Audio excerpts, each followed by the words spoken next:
Beasts of Balance. A little bit of a strange name for one of the most unique games that I own. This game really doesn't look or feel like anything else that I own, and I own a game or two.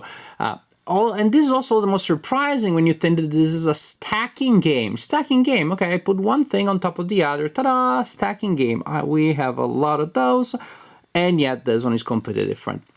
The game comes with this plinth, very nice, and then the pieces that you will stack on top of the plinth. Some of these pieces represent animals. They are really nicely done, semi-abstract, but still very evocative, and their surfaces allow for all sort of stacking possibilities that you will discover as you play the game. So I have some pieces representing animals and other pieces representing special things that happen in the world of the story. Because yes, believe it or not, this is a stacking game that has a story. It's a very humble story. In this game, you're a god. That's how humble the game is. You're a god and you're creating your own little ecosystem. You create animals and then you make them migrate, which you do by using this piece here. You create different hybrids. You will also need to feed them using these pieces here. There are other pieces that create special effects. In order to bring the world of your creation to life, you need a companion app, which is for free. You'll download it on your phone, and then when you're ready to play the game, you turn on the plinth. Yes, you need batteries. And you're ready to begin. Let's just, by playing the game, I'll show you how it works. This is our world, this is our scoring, and my plinth is a little low on batteries, but well, so be it. By adding animals on the plinth, we will add animals to the world here. Suppose, for example, we want to add the octopus. You see all animals, all pieces have the symbol here.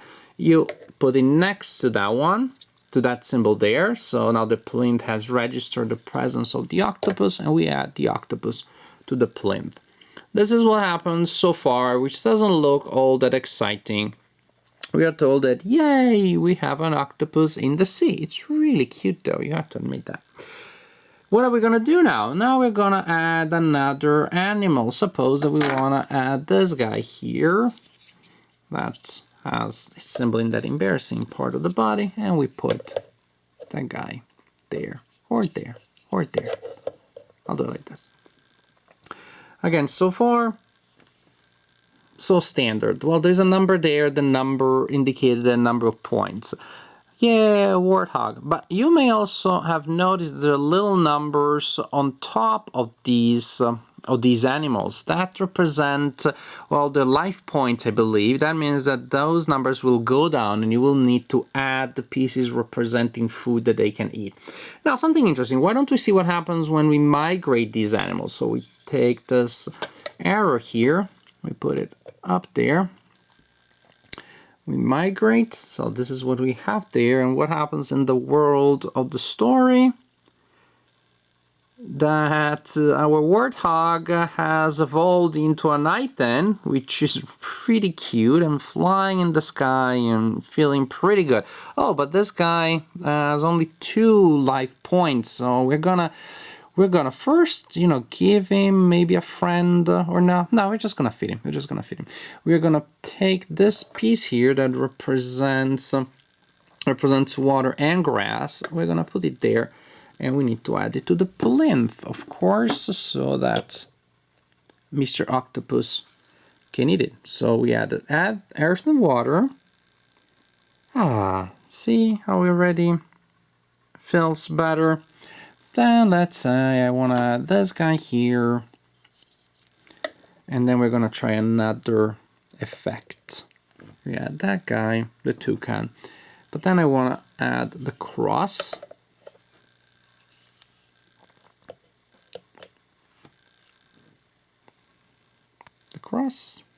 Show me what happens. Oops. Oh, we got another weird species. What? The ink tusk. Not a cutie. Oh, this guy. Ooh, he needs something, definitely. Is this the food that he eats? I don't remember right now.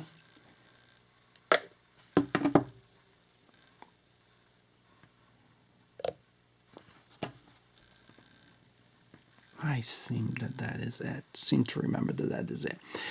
So you just continue like this, trying to make your animals live as long as possible, to create a lot of species, to score points, until the things, well, falls over. Until things fall over, there are a couple of other items that will give you special effects, and I'm not telling you what they do. I'll leave you the joy of figuring it out.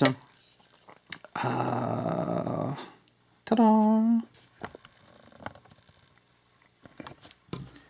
As things keep happening and the more species you have, the more frantic the race to feed them becomes, the more alluring the temptation of crossing them becomes. It's a very addictive game. I probably have showed you enough to get your sense, but I'm still playing it because it's fun. And so you continue like this until, well, until you lose, until all your animals are dead, or until things will fall, which is the most likely result. When things fall, this is what happens. You have like 10 seconds to rebuild your world. Not likely that I'll be able to rebuild what I did there. And that shows me my score. And then I can play again. It gives me the sense, how many collapses, artifacts played, beasts kept alive, etc., etc. And then, I want to play again because it's a great game. So this is how Beasts of Balance works. It can be played competitively, like I go and I see my score and you're there, hoping that I make a mistake, and then you go and we compare the scores. It can be played solo, it can be played cooperatively, and this is the way my daughter Amelia and I played, and I also play solo a couple of times. Because it's really enjoyable, it's really fun, it's so unique, it feels so different, the components are beautiful, and I wish you could hold one in your hand. There's a certain tactile feel. I don't know what it is with the surface, but they're really particularly pleasant to manipulate, to hold, to put together. The creative forms that you have here, different from one another, present all sorts of interesting spatial challenges and puzzles. The components are a knockout. The theme is cute, and the cooperation of app and game really works well. You know that I like board games more than I like video games, but I don't have anything about app games that enhance the joy of playing board games. Last year we had Mansions of Madness 2nd edition that also used an app, and we have several games of that kind. This one definitely does it well, and it does it in a way that is so unique. I mean, who came up with the idea of like a history of the world as told from the point of view of a deity, and you are that divine entity done in a stacking game. It's a very original, very inventive idea, and it works. It's definitely fun, and it's, stacking games, usually you can take your sweet time because you can just make sure that everything is perfectly done.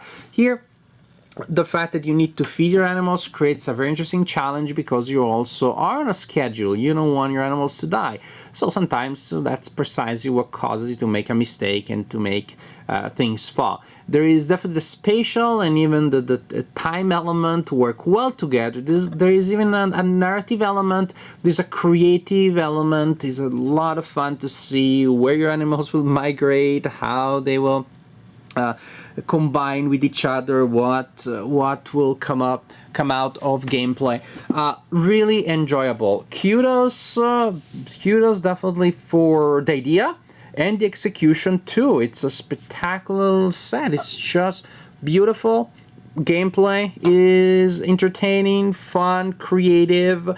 Again, I almost feel like it's a borderline artistic activity. It still plays as a game, there's still a score, but it almost feels like there wasn't that score. We're just about seeing what happens here and playing to create a story with these crazy animals. It would be fun enough.